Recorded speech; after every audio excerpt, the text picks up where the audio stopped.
இந்திய அரசியலமைப்பின் ஆர்டிகிள் 4 என்ன சொல்கிறது என்பதை இப்போது எளிமையாக பார்க்கலாம்.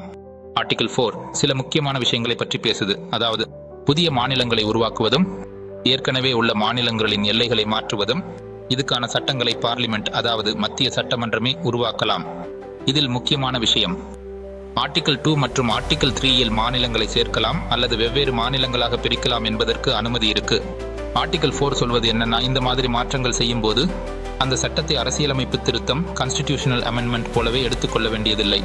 இதுக்காக ஆர்டிகிள் 368 படி அரசியலமைப்பை மாற்றும் விதிகளை பயன்படுத்த வேண்டிய அவசியம் இல்லை.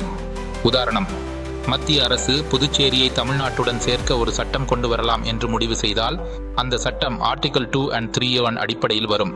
ஆனால் அதை அரசியலமைப்பு திருத்தம் கான்ஸ்டிடியூஷனல் அமெண்ட்மெண்ட் போல ஒரு பெரிய சிக்கலான முறையில் செய்ய வேண்டியதில்லை. ஆர்டிகிள் 4 இதற்கு சுலபமான வழியை தருகிறது. அதாவது இந்த மாற்றத்தை எளிய முறையில் பார்லிமெண்ட் முடிவு செய்து நிறைவேற்றலாம்.